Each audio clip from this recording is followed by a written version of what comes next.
Selamat pagi teman-teman bisnis mikro, jumpa lagi dengan saya Alex di bisnis mikro. Pada pagi hari ini saya akan mengupas mengenai salah satu syarat dari bantuan UMKM, yaitu tidak sedang menerima pembiayaan dari perbankan atau KUR. Oke, sebelum saya ke sana jangan lupa like and subscribe channel ini. Oke teman-teman, seperti yang kita ketahui bersama bahwa pemerintah merencanakan untuk menelurkan bantuan UMKM atau yang disebut BPUM, bantuan produktif usaha mikro, atau juga Banpres atau bantuan presiden, itu untuk 12 juta UMKM. Nah, yang baru terrealisasi ini kalau tidak salah sekitar 10,8 juta UMKM. Artinya masih ada 1,2 juta UMKM yang akan diberikan bantuan UMKM ini.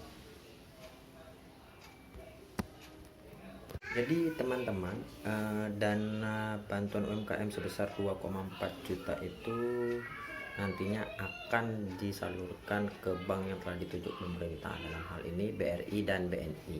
Nah, salah satu syaratnya adalah memiliki pinjaman di perbankan atau tidak memiliki KUR.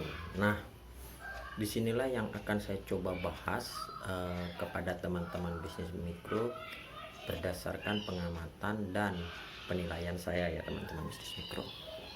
Jadi selama ini yang saya lihat perkembangannya di ke depan tentang bantuan UMKM ini mengenai syarat, yaitu tidak sedang memiliki pinjaman di bank atau KUR. Nah, banyak masyarakat beranggapan bahwa syarat ini hanya untuk nasabah yang punya pinjaman KUR.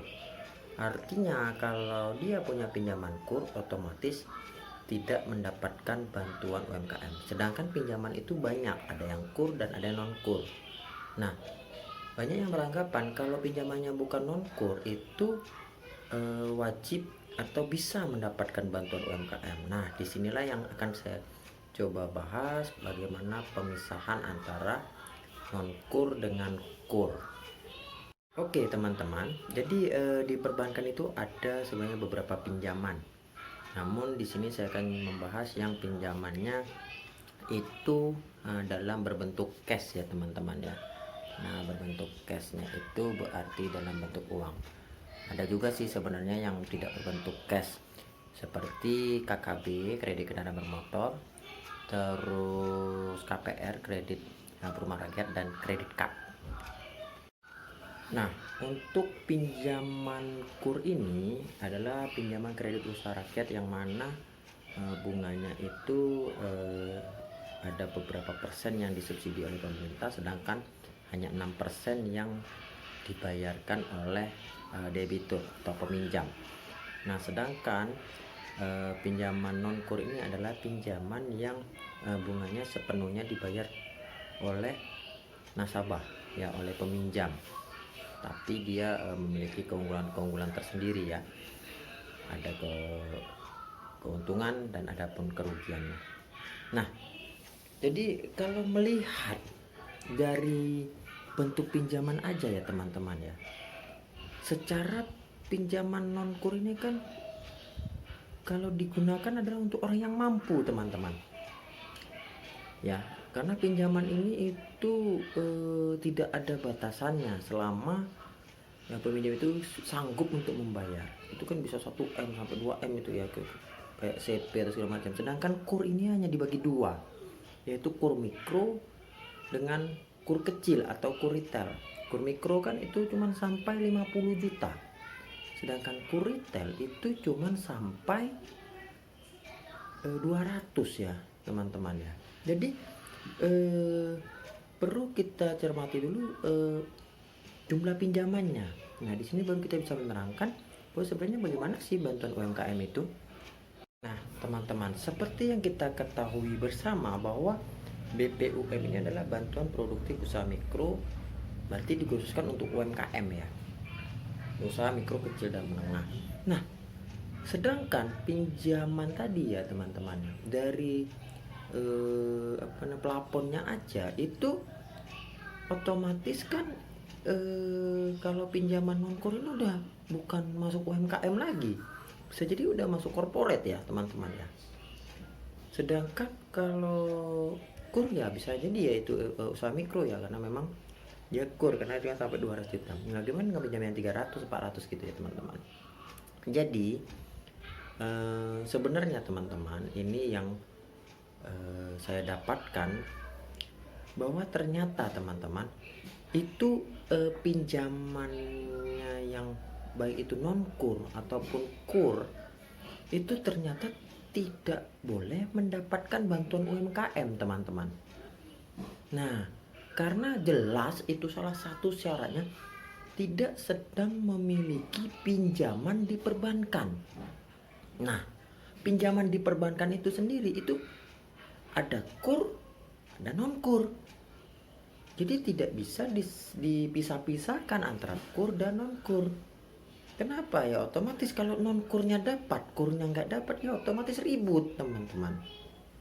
Makanya dibikin ya tidak sedang menikmati. Nah kata tidak sedang menikmati berarti teman-teman pada saat bantuan UMKM itu digulirkan, debitur atau nasabah atau peminjam itu tidak memiliki pinjaman teman-teman. Nah untuk yang memiliki pinjaman tapi sudah lunas, nah itu bisa dapat teman-teman karena jelas di situ kayaknya tertulis tidak sedang menikmati pinjaman. Beda kalau dia punya pinjaman tapi sudah lunas, itu bisa saja dapat teman-teman. Nah jadi di sini saya cuma perlu menjelaskan dulu kenapa syarat yang satu ini penting, karena sudah banyak beredar bahwa hanya kur yang tidak dapat sedangkan non kur itu dapat. Jadi teman-teman kesimpulannya adalah pinjaman itu teman-teman ya, siapapun yang memiliki pinjaman dan sedang berjalan itu jelas tidak mendapatkan bantuan UMKM teman-teman, dan hal itu bakal dibuktikan oleh BI checking teman-teman yang dikeluarkan oleh OJK. Nah kalau memang sudah lunas teman-teman, nanti akan dicek tanggal pelunasan dengan tanggal pada saat masuknya bantuan UMKM. Nah di situ nanti bisa kelihatan. Kenapa teman-teman? Karena begini teman-teman. Jadi pernah waktu tahun 1997 itu pernah digulirkan namanya Banpres, bantuan presiden. Pada saat itu untuk SEA Games tahun 1997 yang waktu itu presidennya Bapak Soeharto teman-teman ya. Nah kemudian waktu itu ketua konsorsiumnya anaknya. Nah dia mendapatkan Banpres itu kalau nggak salah berapa miliar gitu. Nah terus ternyata sampai sekarang belum tidak dikembalikan ya, karena mungkin yang salah sasaran atau bagaimana, sampai sekarang masih dikejar oleh pemerintah kita yang sekarang. Jadi kemungkinan nanti bantuan UMKM itu seperti itu teman-teman, karena dananya itu sampai miliaran. Nah bisa jadi KPK nanti ke situ. Makanya teman-teman, maksud saya apabila teman-teman itu sedang menikmati pinjaman, lebih baik legowo untuk tidak mendapatkan bantuan UMKM. Berikan kepada masyarakat yang memang layak untuk mendapatkan bantuan UMKM agar bisa menjaga usahanya dengan mendapat bantuan modalnya. Oke teman-teman, demikian penjelasan saya secara singkat teman-teman ya.